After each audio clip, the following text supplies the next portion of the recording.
Hello guys, আপনারা দেখছেন vegetable Rolle's. এই সেই ভেজিটেবল রোল রেসিপি যেটা সুস্বাদু এবং মজাদার। আপনি যে কোনো সময় এই নাস্তাটা খেতে পারবেন। এবং এই ভেজিটেবল রোলটা বাসায় তৈরি করতে অবশ্যই ভিডিওটা না টেনে সম্পূর্ণ দেখুন। প্রথমে একটা রুটি বেলে ঠিক এভাবে ভেজিটেবলটা দিয়ে এবং রুটিটা সুন্দর করে এভাবে চাকু দিয়ে কেটে কেটে নেবেন যাতে খুব সুন্দর একটা ডিজাইন হয়ে যায়। এটা যখন আপনি তেলে ভাজবেন, ভাজার সময় সুন্দর একটা ডিজাইন হবে। তো ঠিক আছে, আমরা সেই রুটিটা বেলে নিলাম এবং ডিজাইনটা করে নিয়ে এখন তেল গরম দেব এবং তেলটা যখন ফুটন্ত হয়ে যাবে, গরম হয়ে যাবে, তখনই আমরা তেলের ভিতরে ভেজিটেবল রোলটা ছেড়ে দেব।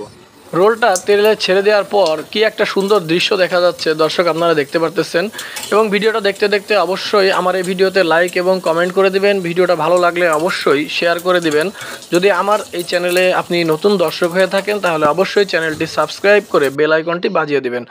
তাহলে আমাদের সুন্দর সুন্দর এই রেসিপি রান্নাগুলো আপনার ডিভাইসে নোটিফিকেশন চলে যাবে। রোলটা কিছু সময় ধরে তেলের মধ্যে ভাজতে হবে এবং মাঝে মাঝে এটা উল্টে দিতে হবে, 2-3 বার উল্টাতে হবে। দেখুন উল্টানোর পরে কি সুন্দর একটা কালার চলে এসেছে, নিচেরটা হয়েই গেছে অলরেডি। তো আমাদের রোলটা অলরেডি কমপ্লিট বানানো, এখন আমরা এটা তুলে নেব। আমাদের এই সুস্বাদু ভেজিটেবল রোল রেসিপি এখন পরিবেশনের সময় হয়ে গেছে। আমরা এখন পরিবেশন করব। দর্শক আপনারা দেখুন, দেখতেই কত সুন্দর হয়েছে রোলটা। এটা খেতে অনেক সুস্বাদু হবে। তো খাওয়ার জন্য অবশ্যই আপনারা বাসায় বানিয়ে এটা ট্রাই করে দেখবেন।